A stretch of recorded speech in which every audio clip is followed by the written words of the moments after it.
And you're listening to Dumpster Diving with Janice. Jane. And today, Janice, what in the heck are we talking about?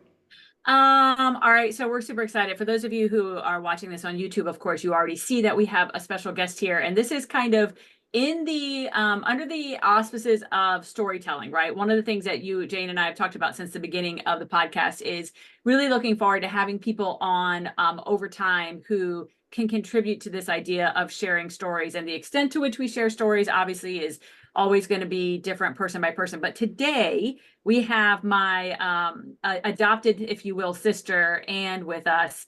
And so, of course, it's very moving for me to have a sister and a sister on the screen with me because, Yeah. that's a big deal. So I get to introduce Jane and Anne for the first time. And, Anne is someone that I met in my early 20s. We've known each other for 30 years, which is insane. And we realized that we had very similar journeys early, and we randomly met at was it a bridal or baby shower? I can't remember which it was. It was a shower. It was bridal shower, and it was random because we were both there, but she was there because she worked with the bride at a restaurant, and I was there because I worked with the groom at a restaurant.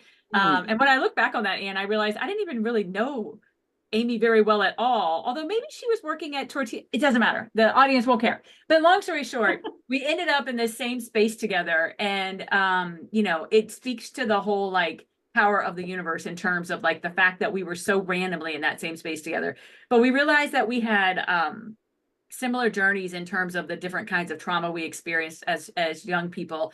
And we fast became allies in a crazy world, if you will. And so Anne is my older sister, Jane. And she's been a guide and a mentor and a treasure for a long time. And so, we have shared families, if you will, over the years. We both stepped away from our biological families a long time ago. And we've grown and shared family, and it's been really kind of amazing. And so, so I asked Anne to be here because today we were just having this conversation. Jane and I were having this conversation about what was it about us as young people that helped us navigate what we went through and to end up in a space as adults where we have lives where we have joy and we're thriving, etc. And then Anne and I were talking. So we were having that conversation, and then Anne and I were having this conversation where she brought up a similar thought process. And I said, wait, you have to come on the podcast. Let's not explore this further. Stop talking right now. I don't want you to start. I don't want to flesh it all out. Let's come on to the podcast because we had very unique perspectives on that. So all of that to say, we're going to be talking about the things that, the things that help us navigate trauma and get to the other side, whether it's a quality you had during, whether it's something that you came to understand after, whatever it was, right? We're going to essentially be talking about that this morning. And so anybody who has experienced any kind of trauma in their lives, this episode is for you in terms of taking away some things that might be helpful. But other than that, I introduced Anne in terms of who she is to me. But now I'm going to ask her to just kind of introduce herself in terms of whatever she wants the world to know about her. It's all you, sis. Okay. First off, I'm a little jealous, Jane, that you are now really more of an official sister since Janice and I have been sisters for years. Yeah. And your rapport that I've seen on other dumpster dives has made me just a tiny bit jealous. Oh, I think it's our father that creates that bond. We've talked about it a lot. He's not here to defend himself, so we just keep saying that. Yeah, so I'll just say family of choice and serendipity. Janice and I wound up at a party where we sat next to each other on a sofa, as I recall. Yep. And it was like that. And I do think sometimes you're drawn to people either because of similar experiences or somehow you're just drawn to the right person at the right time. Yeah. And as Janice says, 30 years hence, when she married her first husband, and I was tagging along to holidays and wondering how I would fit in, I realized, well, wait a second, I'm Janice's side of the family. You know, like I was Janice's side of the family and had as much right to that Christmas dinner table as anyone else. And having her kids call me Aunt Anne, and you know, I'm blessed to have many really wonderful friends that have seen me through all kinds of phases of my life. But because of the trauma, I think Janice and I have been able to share things that I would not feel comfortable, maybe even sharing with a therapist, you know? Right. So, you know, thank you. You're a blessing to me. And you know, I use that in more of a Unitarian phrase. So a gift to me. There you go. And yeah, and just to say where I am now, you know, I live in DC. I've retired from a federal job, which brought me great success and financial stability. And how I mean, I'm often in a like, how did I get here? You know, how did I get here? Because I also was an active alcoholic for a number of years, and like, how am I here and others aren't? It's you know, I think that we'll be going, you know, into our thoughts about that for the rest of this discussion, but that's part of, you know, one of these things I think about, and I think about other folks out there who are struggling or have overcome a struggle. And if we can share our stories and strengthen one another, that would be awesome. Yeah. I love that. And Janice and I were kind of chatting before we even started, and you know, you're going to go into your theory on survival and how, you know, and how you excelled at life and stuff like that. And you know, a couple of things we touched on, but more than that too, is we're going to also leave everybody after this conversation with some tools in some way, shape or form, because not everybody's gone through what we've gone through and had the experiences that we did with the people that we did. So maybe their experiences are a little bit different. And if they haven't had that, oh, well, how do I do it? We're going to leave everybody with some tools or some thought processes to use that we've done, you know, that we've developed over the years that's helped us and stuff like that. So I would love to know, you know, put that in the back of your mind, and as you're telling your story, and let's hear some of those things too, because that's where we can leave our listeners with those little golden nuggets to help them improve day to day. Yeah, that's exactly right. So why don't we jump in, and by jump in, I mean, start to dig in, like our listeners, and I use the plural version of that very liberally, of course. Six. But exactly. That's right. But you're one of them. So 5. That's true. We're narrowing the pool here. We're going to have to be really careful.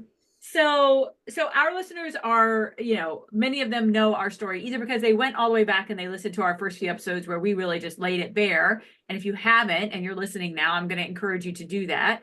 And so generally know that, you know, Jane and I, you know, have, you know, our childhoods were not pretty, and we went through all kinds of different abuses and had lots of different experiences that, you know, were incredibly traumatic. And we've talked about, you know, our kind of making it through, right? Like one of the things I've shared is that I don't know how, but from a very early age, it was clear to me that if I could make it to college, I would get out. And I don't know how that, I honestly can't imagine how, except that must be like, it must have been people in schools who inspired that in me. And I say that because I had no models. I was the first person in my family to graduate high school. To my knowledge, I'm the only one who's ever graduated a 4-year college, but who knows? I mean, they're all out there and there's lots of them. And I hope that that's not a true statistic anymore. So it's not like I had models for that. And it's not like I was going to school in a time where everybody was going to college, right? We hadn't quite gotten to that point in our system where we messaged that everybody goes to college. So, but I knew. And so it's almost like I remember early on thinking to myself, if I can just make it until then, if I can just survive until then, right? And so I could kind of look ahead in that way. So people know a little bit of our, not a little bit, a lot of our backgrounds because we've laid it kind of bare. So, and what would you like, you talked about childhood trauma, obviously, and you talked about a period of active alcoholism.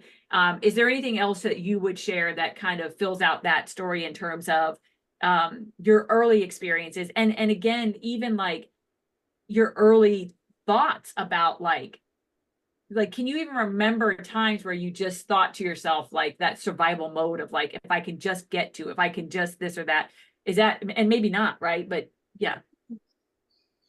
Thanks for the opportunity to kind of think back on this, because I haven't thought back on this for a long while. Yeah. And, you know, once upon a time, many years ago, Janice, you and I went and we spoke at, I'm thinking it was a special high school for young women, and shared some of our different stories. And I think the thing that I've often forget about is that I have a dissociative disorder, and that that there for a variety of reasons there are blocks of time that I don't remember, and trauma that I don't remember, and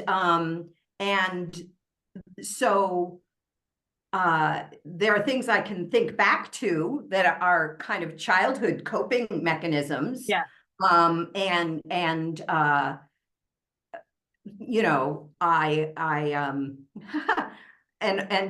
for example, I had many stuffed animals, and I like to tuck them tight into bed. And I was raised Catholic, very religiously, and there was a stained glass window of the Virgin Mother like this being assumed into heaven.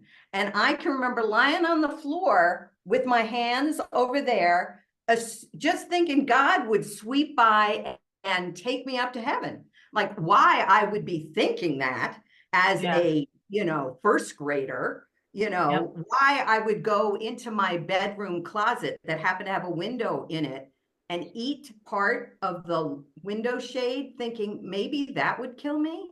Like, I wasn't I was a bit of a crybaby. I'll own that. I was a crybaby, but I also had younger siblings. And once I felt like somebody needed to protect them, like that gave me a real role.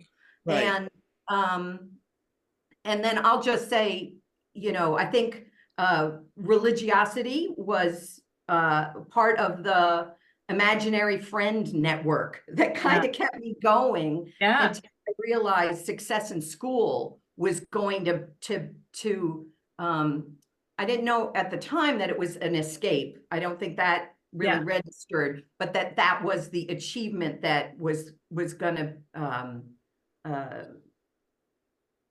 you know, give me a foundation in my life. You know, and so you know, I can talk further about other coping mechanisms. I'll say quite clearly, and then let the two of you chime in. When I had my first boyfriend, that was when I knew something was up. And I only knew something was up because when we would be making out in a nice Catholic way, I would be on the ceiling looking down. Oh, wow. I was immediately dissociated, up, looking down. And I go back to my journal entries where he and I would discuss this. Now we're fully clothed, we're just kissing, and I'm out of my body. And then I really learned that if you drank, you could stay in your body. And my first blackout drinking, I was kissing a boyfriend, and this is in high school, and I came to and I was hitting him. Don't know why I was hitting him, but I was hitting him. And I drank for another 10 years. But the alcohol was actually really got me through, you know, the end of high school, all of college, my early 20s. It enabled me to be successful. You know, before it started killing me, Yeah. it was a great escape. And when you talk about why me, Yeah. you know, I got sober pretty much at 27. How the hell did I get sober at 27? Yep. But I was already, you know, quite sick with alcoholism, and glad that at the time I was too cheap for cocaine and there were no opioids. because Amen. because Seriously.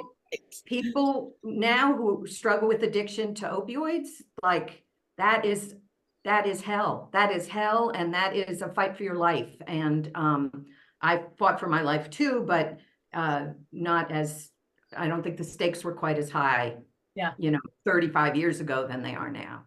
Yeah. But That's such an important piece. Go ahead, Jane.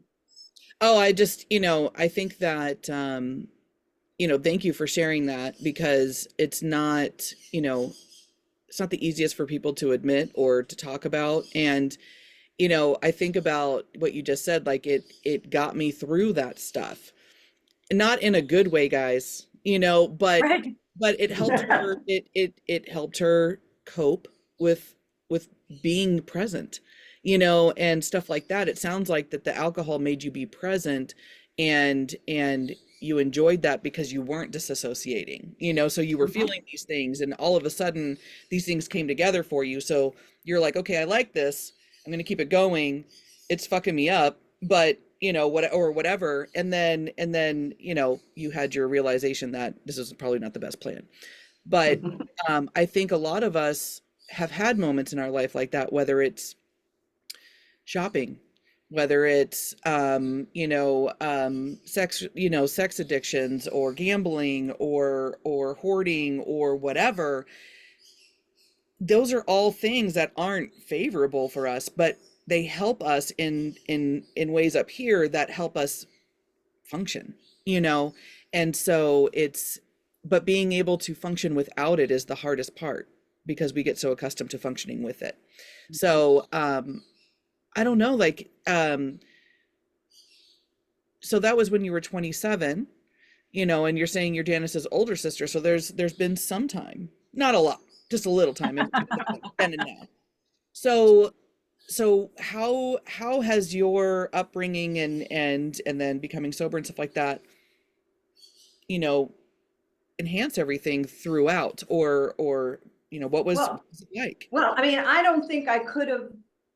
Well, first off, just to go back to something you were saying, listing about all the other ways you can numb yourself. Mhm. One of the other big ones is food addiction. Oh, yes. That's a biggie.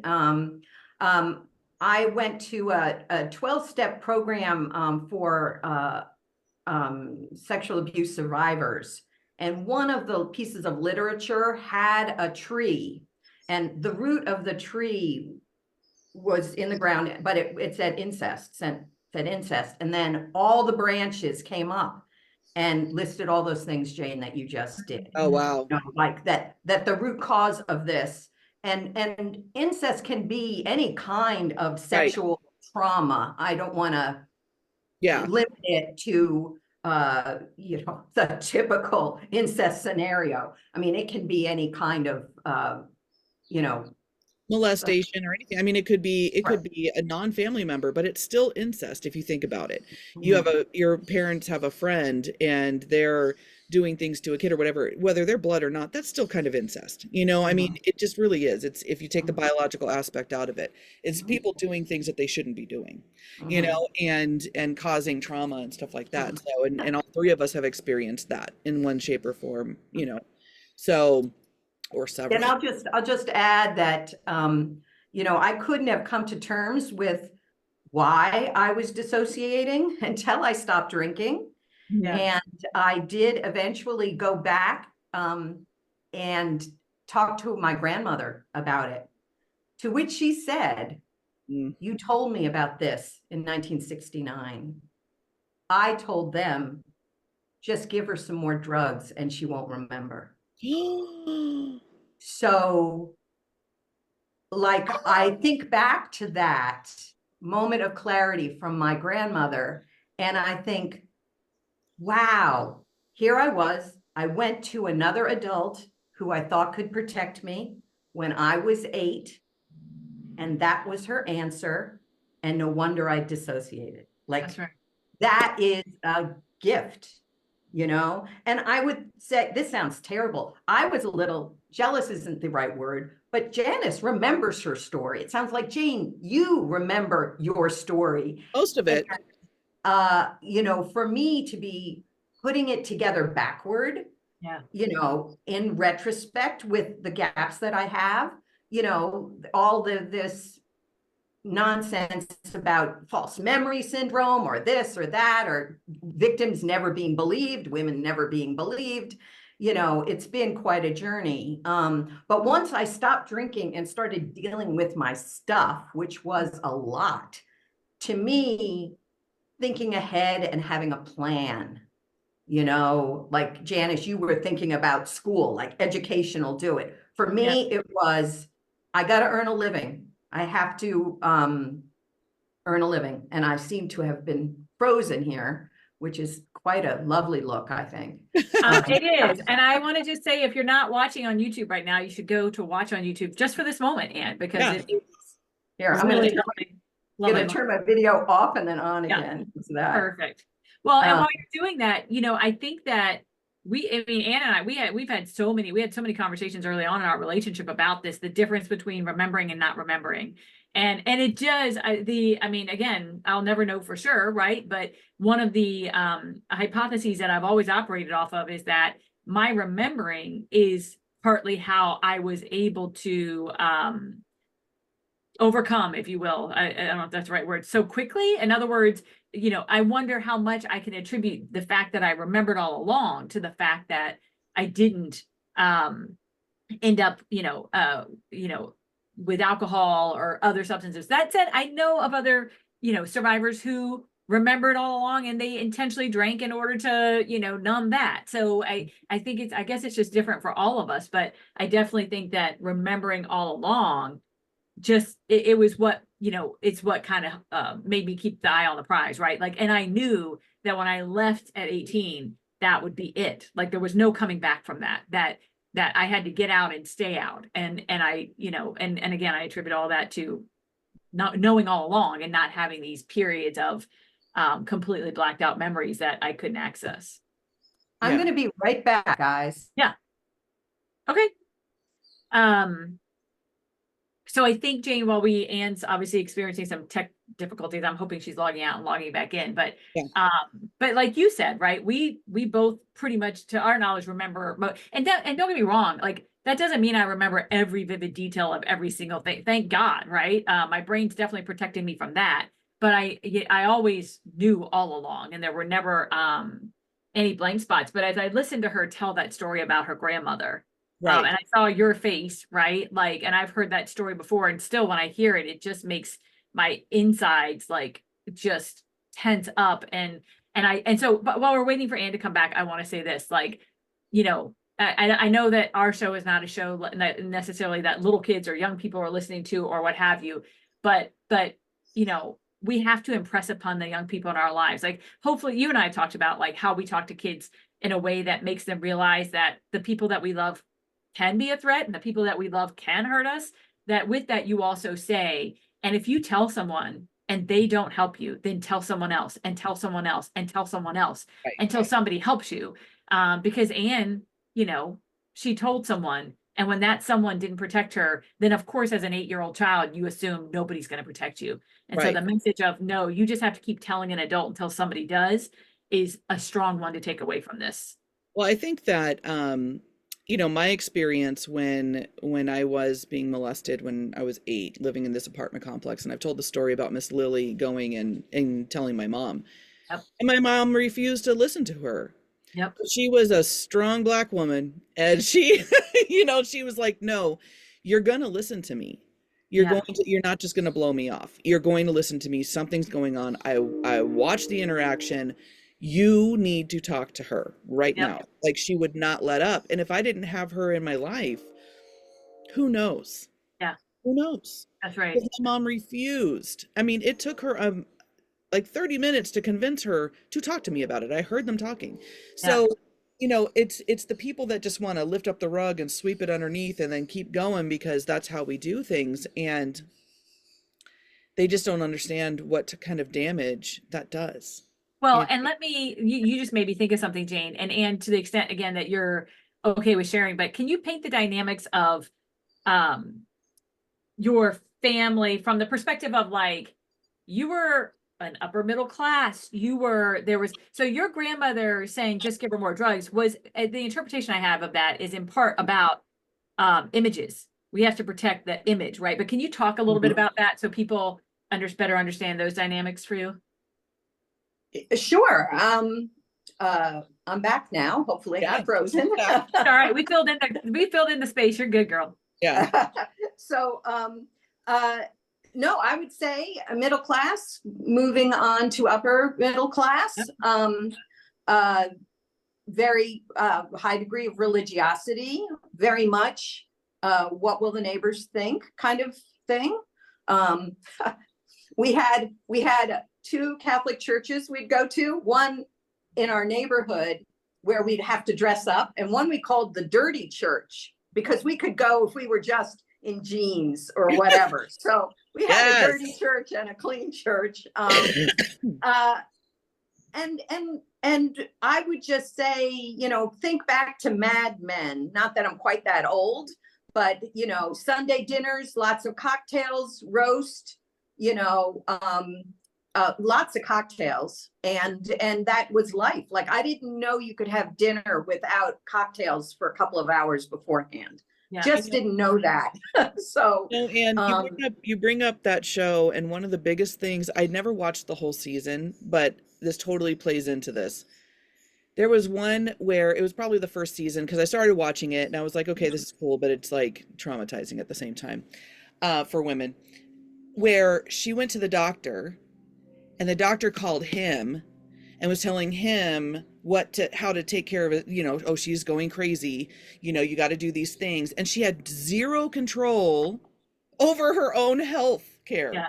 And I was just like, holy shit, it was like that, you know, and I remember these things, but it's just like when it's in your face, Yeah. you know, and it's like, thank goodness I was not born in that era, because I would have been like the one locked up in a psych ward, because I would have been like, F you, you're not doing this. Like, I don't need a man to tell me all these things, you know, but I just think about that, and going back to what your grandmother said, it was like, oh, it was probably totally like that. Like, she's fine, just do this and they'll get through it. But that's what they were accustomed to back then too, you know, drugging somebody so that they act normal or don't cry or don't have emotions and stuff like that. Oh, makes my tummy hurt. I'm sorry, I had to like get that out. Yeah. Yeah, and I would just say the illusion of the perfect family lives on. Yes, it does. It lives on. I am the crazy one. I am the one brainwashed by AA. You know, my parents both drank, and my mother once said, I would sooner pour gasoline on myself and strike a match than ever set foot in an AA meeting. So I had a lot of support for my early sobriety. And when I left home, like with Janice, when I left, I had to leave, and I left completely. And the trauma for me and for you know, one sister left behind is immeasurable. But, you know, sometimes you make choices because you've got to save yourself. That's you know. That's right. And it's, you know, I was actually having that thought the other day, as I was anticipating this conversation. And I just, again, you know, while you were coming back from your technical difficulty, and I was saying, you know, if there's a message to take away, right, as we think about how we support our young people, because, you know, our audience is not 8-year-old, 12-year-old kids, right? So we're relying on the adults who love them and support them. But as we talk with kids about safety and, you know, the people in their lives, and, you know, we've had many conversations about anybody could hurt you, right? That it's not limited to strangers. And so while you were gone, Ann, we said, you know, reinforcing that message of, if you tell one adult and they don't listen, then tell another one and another one and another one until somebody does. But along those lines, kind of what you're saying, right, is that, you know, we've said many times, of course, that that illusion of the perfect family is just that. It is an illusion. Every family has its stuff. Um, and you know, A, how about we let ourselves off the hook and stop trying to be one, but B, the damage that it can cause, right? When we think about this front that we have to put up. And so, and then last but not least, I'll say, it hit home, it hits home this idea of who we had to leave behind. You know, my younger brother, you know, when I left, my younger brother was in high school, and my sense was that there was no immediate threat to him. But my older sister, and I've said this before to our audience, was lost to drugs and is still out there somewhere. And there are still moments where I feel guilty, right? And probably about 5 seconds flat, I could find her if I wanted to, right? And there are moments that I feel guilty about not, right? And not doing and not trying and not, and then I have to remind myself that, you know, in the times where I have, sought out where she is in the world, what I know is that she has always been continuously a part of that vicious cycle. Now, my stepfather, who was the biggest perpetrator, died a few years ago. But my mom, in her own way, is as vicious, right? It just wasn't sexual. And so I tell myself, my platitude, if you will, is almost that, you know, anybody tied to that, I can't risk being associated with. And I have to remind myself too of our mantra, and Anne and I taught this to each other or learned this from each other early on. And Jane, you're a part of this, is it's the family you choose, right? Family is not a right, it's a privilege. And so I just have to remind myself of that. But it's lingering. You said, Anne, you said the trauma of leaving, right, a younger sibling behind is immeasurable. And so that I anticipate that those moments of guilt will last until I die. And that's just how it is, you know? Yeah. You know, it's funny because when I left, I was, I don't, God, how old was I? I mean, I left a couple of times. I moved Yeah. out when I was 15. I was pregnant. My mother and I could not get along, could not. And she's physically abusive. And I didn't want to risk the chance of her getting abusive with me. And so I lived with a neighbor. But as soon as I had the baby, you know, my oldest daughter, Emily, 2 weeks later, my mom's trying to take her away from me through the courts, saying that I'm abusing her and all this stuff. And I had to go and fight for her and, you know, all these things. And I won because she was lying. But I went back. And I went back, and then I got pregnant with my son, and then I spent a lot of time away, and she tried it again after I had my son. But even after that trauma, you know, like I always had that sense of I need to take care of them, because when I was 14 and working, I took care of the whole family, Yeah. you know. And so when leaving, I did have a younger brother, Devin, and then my half sister, Michelle. But at that point, I had 2 kids. I couldn't worry about them. Yeah. And Devin I knew was fine because he was the family favorite. And Michelle was, you know, 8 years younger than me, and my mom treated her different because she was with my stepdad. Yeah. So I was the black sheep. I was the one that got picked on. I was the one that got pulled out of school to watch my little sister and take care of her and all those things. And so luckily, I didn't have to worry about anybody, you know, because I was just like, they're going to be fine. I have to worry about my own kids, and that's who I'm protecting now. And I think that's where my mind shifted, in the aspect of it's them that I have to Yeah. protect, my actual physical kids. And I did, you know, my mom tried to take them away from me, and it never worked, you know, because Right. it was not valid. But I just think about that and I'm like, oh, I'm glad that I didn't have that stress too, you know. Yeah. I just had my own. So So that's a good lead in then, kind of the catalyst for this conversation originally. I really value kind of all of these different pieces though, and I'm trying to call out like the little mini lessons. Another one I want to call out, by the way, is be the Miss Lily to someone. You know, Jane, you've mentioned yes. her more than one time. Be the freaking Miss Lily. Be the person who has the courage to say, look, I'm not 100% sure, but something seems weird and we should pay attention to it. Versus just, it's easy for us to brush things off because it's not our business, it's not our place, it's not our whatever. So be the Miss Lily. But let's go into then, like, when we think about those younger versions of ourselves, and we look back now, and Anne, you gave us that really disturbing image of you lying on the floor and, you know, like waiting for, you know, God possibly to pass by and just swoop you out of that hell. But, you know, I've had one-on-one conversations with both of you, so this is the first time to do it as a group. But you know, when we think about like, what was it about us, right? Like I said, I was sitting in a house where my older sister, you know, turned to drug. My way out was college. Her way out was drugs. My younger brother just kind of fought through it again, dealing with different things.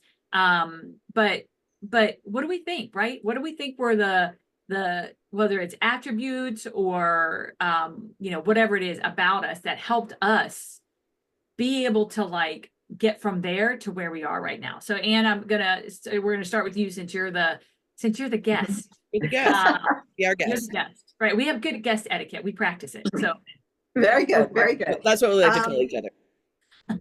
So I have a friend, a dear friend, who is a clinical psychologist, and you know, she basically saved my life back in the day.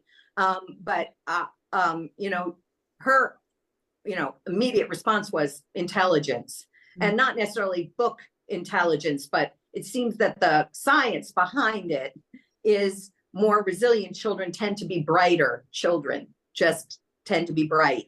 yeah.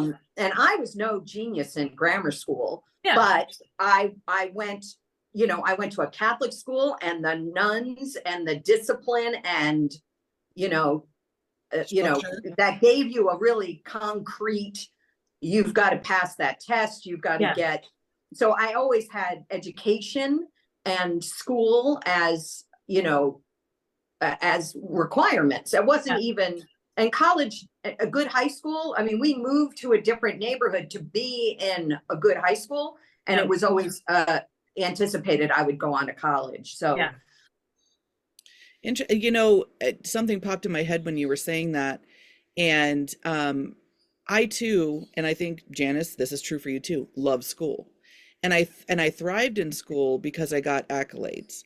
And I wasn't the brightest person in the classroom. I struggled with math. Like I would cry in high school math, like just bawl my eyes out, because I'm like, this is like German and Chinese mixed together, and I don't even know what you're talking about. You know, I just struggled in math. But it was the structure, because at home we had no structure. We didn't know what to expect the next day. We didn't know if we were going to eat. We didn't know if mom was going to get up. We didn't know, but I knew what to expect at school, what time the bell was going to ring, what we were expecting. And it was so organized that I was like, oh, I love it. You know, like I think my obsession with office supplies and, you know, it feeds into that, because I love office supplies and decor and stuff like that. But it's like, it was a place where there was no guessing. You knew you were there. You had teachers that were going to be the same every day unless you had a substitute. And I loved the structure. I needed that structure. And that's what really helped me with everything, you know, because I had such disruption at home and chaos all the time. So that's, I think for me, that's what it was. That's so interesting. And I think, you know, and I like how you put it, like, your friend said intelligence and not necessarily book smarts as much as almost, you know, it's hard to kind of put your finger on it when you shifted away from book smarts, but you filled that out, Jane, by saying it was the structure of school that attracted you and you were able to kind of leverage that. And I'm glad we're thinking about all these things in this way, because, you know, all three of us have said what we don't, you know, it's not that we were special. And it's not that we had something that someone else couldn't have. Right. And we say that because what we don't want is anybody listening to say, well, gosh, I don't have that thing you just said, and so therefore I'm screwed, right? Like, right. I didn't have that experience. So right, exactly. But I honestly, interestingly enough, I think that for me, the reason it was education was in part because I felt safe there. And that's a story I tell when I introduce myself as an educator, that I felt safe there. Like I remember vividly moving from one school to another, because we moved towns from Fredericksburg to Spotsylvania when I was in the first grade. And I have a like visceral memory of my first grade teacher at the end of the year hugging me at the end of the year. And it's such a random thing to remember. And it's the thing that makes me, and I'll never know the answer. There's a part of me that has always wondered, did she know something was up? Like, did she know something? And I say that because, like, I remember her hugging me and she had tears in her eyes. Maybe she hugged every kid and had tears in her eyes. I don't know, right? Like, maybe she did. Not special, Janice. I know. I know. But my little brain, right? Like I asked myself, like, why do I remember that hug, right? And who knows? Maybe it's because it was a fucking safe hug. You know what I mean? Like maybe that's why I remember it. It's because it was a hug with no strings attached. I don't know, right? And but I was also always that kid who teachers loved me. I loved them, you know, and I think to your point, Jane, that for you, it was the structure, but, and maybe in addition, Oh for yeah. me, it was Safety. the safety and the caring, right? Like, and I was, you know, I'm grateful that I had, like, I can't think of a single teacher that I don't remember caring about me, which is unusual. I don't, you know, unfortunately, I don't think everybody could say that. And again, maybe my brain is over exaggerating those memories too, right? As a Right. part of like, who knows, right? It's all, when you remember something, that memory is not an accurate depiction at all. We all know that. But so maybe that's what it was, right? Like being drawn to the feelings of safety and caring. And as a result, giving more to it. And as a result, being successful. And then as a result, seeing it as a way out. Maybe that's the thread. I don't know. Yeah. I'll just say, I didn't, I don't recall growing up in any kind of chaos. You know, there wasn't necessarily chaos. It was the opposite of chaos. A Yeah.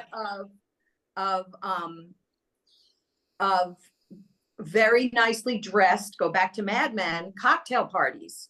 A lot of, you know, so, you know, I actually, and I liked school, but I had some darn mean nuns. Like, Yeah. Oh, I'm so sure. just to say, so if you didn't have Tell a that story. in Tell one. childhood, you know, but Yeah. I will say, once I got to high school, I was a creative writer and I kept journals. I started keeping journals when I was in 7th grade, and I still keep journals to this day. So Janice, when I die, you're gonna have to figure out what to do with them. We are still reading them on the air. On the air. It's going to be a whole special season of just reading journal from Anne's journal. Fever diary. I love it. I can't wait. But I had written a book called, I think it was called Death, A New Beginning. Oh my Where God. I did, I took rubbings of tombstones in yeah. And I had an English teacher who, and this was 9th grade, she and another teacher asked me to come by one Friday. And I'm sure they were worried about me. Yeah. I, at that age, had no cognition. I wasn't on the ceiling. I wasn't drinking alcoholically. I just really, really liked writing poems about being dead.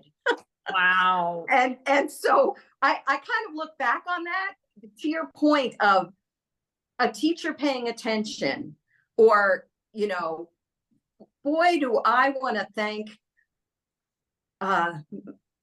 Mrs. Rilling and Miss Jean Greco, because I think Rilling was the right name, but the teachers that were there for you, tried to be there for you. Exactly. And just to give a plug out, you know, you talked about the neighbor trying to get your mother's attention, Jane, about what was going on with you. My friend Vincent was a pain in my ass about my drinking. Like, he was on my ass for 2 years. And without him and a constellation of other individuals, I probably would have drank for another 10 years until I was dead. Like, I would have been dead by 30 if I kept drinking. So, yeah, you know. Unfortunately, I know of several adult women who have gone through a lot of the same things that we have, that are in their, you know, late 40s, dying of liver cirrhosis and just a wreck, and, you know, having to get fluids drained from their body and everything else because they are raging alcoholics, because they've never been able to just deal with it, you know, and get to that point. And they probably haven't had the right people in their life and other things. You know, from the person that was telling me these stories, they were like, well, you know, if you can't beat them, join them. And I was like, yeah. Oh my God. Well, but but it's, I get it, but you get it because sometimes it's the only outlet. Like my sister only saw drugs as an outlet, right? And it was literally like she turned 18, she had met a man, because as far as I know, he was probably in his early 20s, who whisked her away, and that was it. She started, with him, started taking take one drugs. person. Right. And but she was like, he was safer than where she was. And honestly, to this day, I would say, yeah, that was a safer choice for her than where she was, because the other piece of our experience is that I had enough, whether it was intelligence, whether it was intuition, whether I don't know what it was. And Jane and I have laughed because, there have been many times across my adulthood where I'm like, maybe that quality came from my father. And now I know who my father is. And I'm like, or maybe it did not. So maybe it originates with each of us, right? We're the original source, but like intuition to like stay out of the way and be invisible and do all the things that would create the conditions where I might have a shot at being safe on any given day. My sister, it from an outsider perspective, it looked like she was antagonizing. It looked like she didn't have a skill set to be able to do that. And as a result of the skill set missing, she would challenge and she would argue and she would get the shit beat out of her. So in addition to being repeatedly assaulted sexually, she would get the shit beat out of her and my mom was a really disturbing part of that process. I remember more than one time where, my stepdad would get home at the end of a day of work and my mom would just start bitching about my sister. She did this, until finally he'd say, do you want me to beat her? And then he would. And that would be the cycle. So in my mind, I'm like, my mom was smart enough to know that if she bitched, she was the catalyst for that stuff. And there's a part of me now when I look back with my amateur therapist hat on, and I think to myself, she was absolutely getting something from that. I still don't know quite what, but she was absolutely getting something from that. Well, the attention's not on her anymore because I'm sure he wasn't just abusive to you kids. I'm sure he was abusive to her as well. So if the attention was directed at somebody else, she was the martyr, and good, I'm a good wife today, and so it was her protecting herself, but unfortunately it was directed towards you guys, and that just makes me. So I don't, again, it's that whole like, and I will say, on the front of this whole idea about one of the factors being intelligence, I've said this before on the show, like I look back and there's no question my sister is borderline mentally retarded, right? Like I know that now. I did not as a child. I couldn't have known that or understood that. But when I look back now, having been a special ed teacher and done all that testing with kids, and now it was when I went through that part of my professional journey that I went, oh shit, that's exactly what it was, right? So she did not have the mental capacity. She's probably somebody who could have had the mental capacity had she grown up in a household without violence and had support care. She would have been okay. She would have been able to be a functioning adult. But in the challenges already, and then the conditions she had, it was just a recipe for disaster, and that's exactly what played out. What else though? Is there anything else we would we've talked about, like, intelligence from the perspective of, again, not book smart, working hard to use learning as a tool and a mechanism. We've talked about almost like situational awareness, I guess is what you would just describe what I just said. But are there any other? Yeah, let's ask Anne, and then I have two to close this out with. Well, I think once I left home and knew I was on my own, the ability to think ahead, and not just think ahead next week, but think ahead long term. Yeah. Oh, can't be an actress anymore. Maybe I need a graduate degree. Maybe I need to suck up this job that I hate because I'll have a pension when I retire. That was another thing my friend mentioned, is that ability to delay gratification, the ability to regulate your impulses on some level is, obviously I own 2 pieces of property now. Like, how the hell did that happen when I got down to $600 once and was living on a mattress in some stranger's house? Like, how did that happen? And it was like, work, a strong work ethic, Yep. you know, and I don't expect at all anyone to ever take care of me, which is Yeah. probably terrible, because I'm sure Janice, you'll be there and she'll make sure you help out, Jane. Yeah. If I'm not busy. Yeah, right. not She busy. will. Right. Yeah. But she's not busy. Yeah. Well, she's really busy. Well, I'm not expecting to need help for another 20 years or so. So Okay, But good. let Good. me, Stick around for you a minute, know, Ann.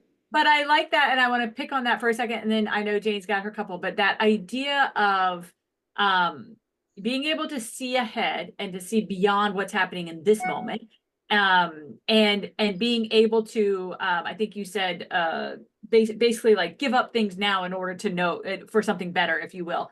Those are both things that I think that if you've never had that instinct naturally, you could hear this right now and go, oh, okay, hold on, I need to think about that. Now, like you could develop that, right? It's not God given, and if you don't have it, you're fucked, right? You could develop that. Go ahead, Jane. Yeah, no, I mean, these are all definitely skills that I'm going to talk about that you can develop or even just start thinking about. And this came up during a off conversation with JP when we weren't recording and we were just kind of chatting with him.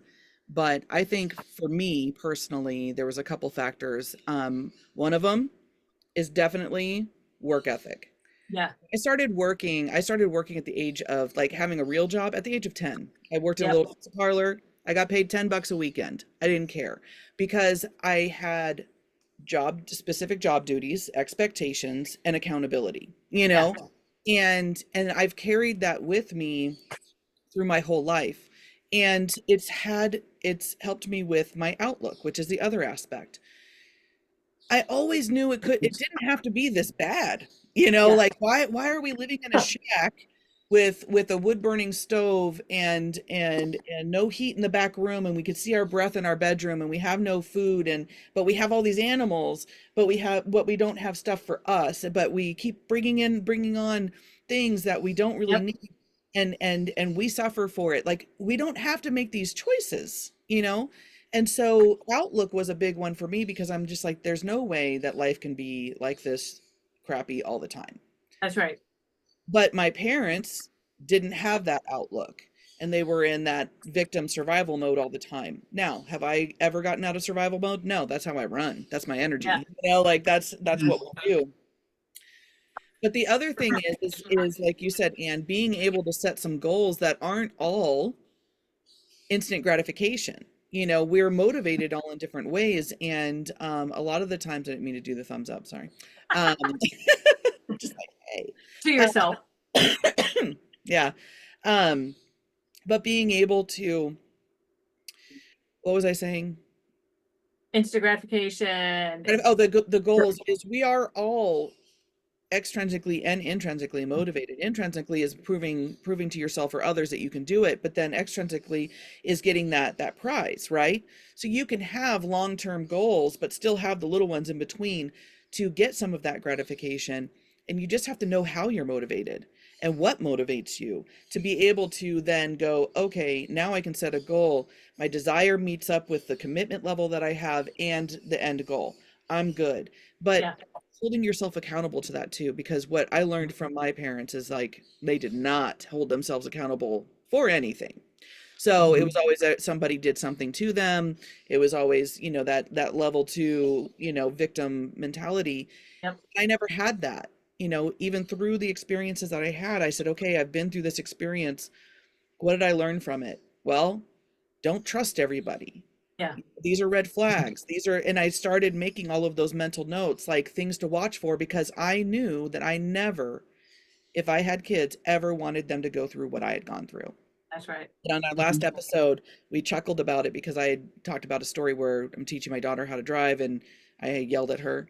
And she instantly started crying. She's like, you yelled at me. And I'm like, Mom, when? You know I don't yell at my kid if she starts crying the second I raise my voice. I mean, I proved a point, but then I proved a good point too. Right. I didn't mean to make you feel bad while I did it, but let's look at the upside. But let's look at the upside. I don't do that all the time, so you're welcome. Can I?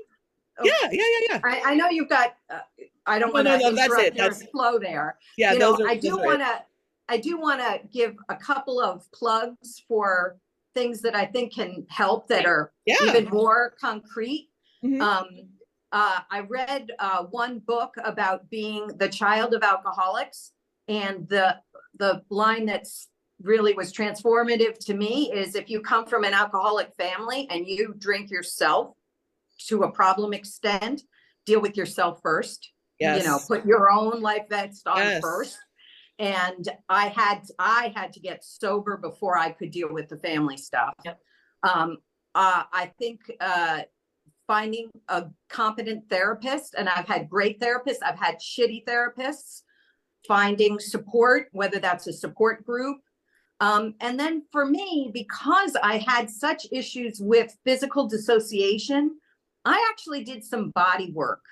And worked with someone who was trained in somatic experiencing and also EMDR. Like, there are modalities out there to deal with trauma in a concrete way, where you're not necessarily sitting there reliving all of the terrible things that happened, but where you're being proactive and you're looking for resources, and they can be found, you know. And I am like such a harsh interviewer of therapists. Like, I am not educating a therapist. You know, don't give me some 22-year-old right out of MSW school. And I've had some young, you know, MSW trained therapists, but sometimes you need like, you need the major league. The real deal. You need the, you know what? I had an experience like that, and I was already a coach, and I went to my very first therapist, you know, and she literally had her school books out trying to diagnose me with something. And I'm like, you can just stop right now. Just stop. Stop. I'm like, you don't need to diagnose every one of your patients, A, and B, you can just sit and listen.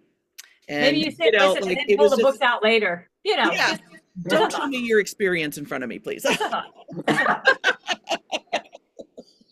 So I love, Anne, that you're, because we're going to be kind of coming up on a close here. I love that you, and Jane, you too, but brought us around to the concrete things you can do now. And Jane, it really made me reflect on that conversation we were having with JP. Like, Jane alluded to it, and we're thinking about, like, how would we capture maybe a TED Talk, for example, or how could we capture like the beginnings of a potential, I'll use the word keynote, but like if we wanted to, not if we wanted to, but when we are ready to like take it on the road, so to speak. And now I'm wondering, you know, we got caught up in this part of the conversation, Anne, which is why it was so great that you were able to come in and chat with us today, because we got caught up on the trying to identify those qualities.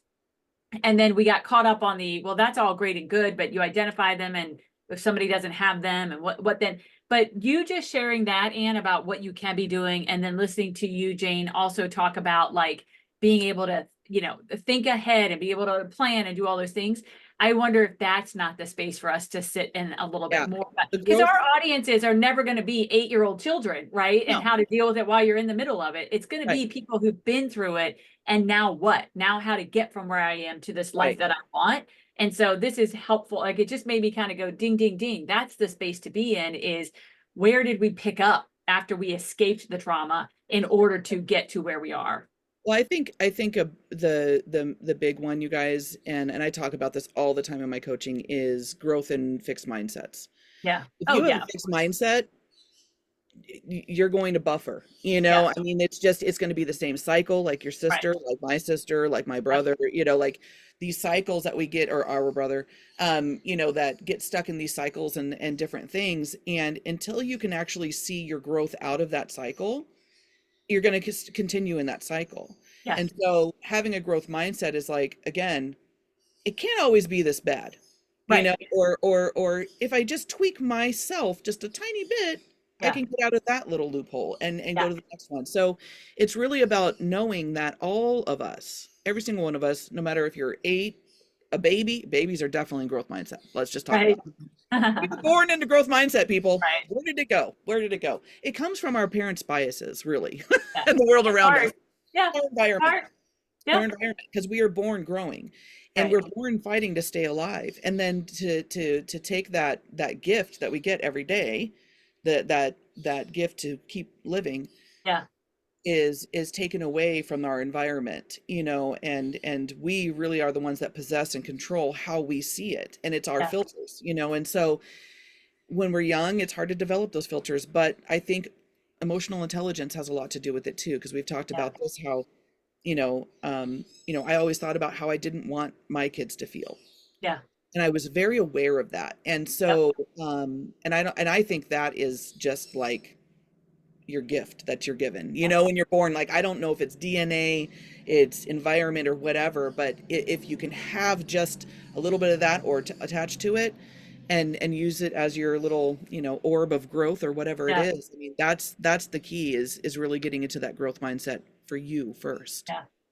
All right. I'm calling that your final word because I love it. And I love how you framed it. So, Anne, final thoughts on just whether it's a reflection you want to make on this conversation, whether it's a final kind of piece you want people to be thinking about as they move forward.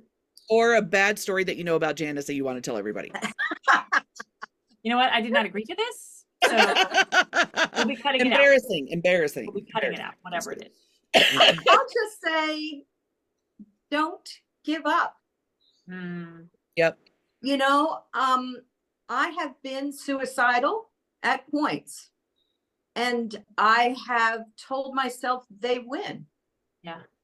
You know, you have to be your best advocate, and you have to protect yourself, your mind, your life, your body. So don't give up. Yeah.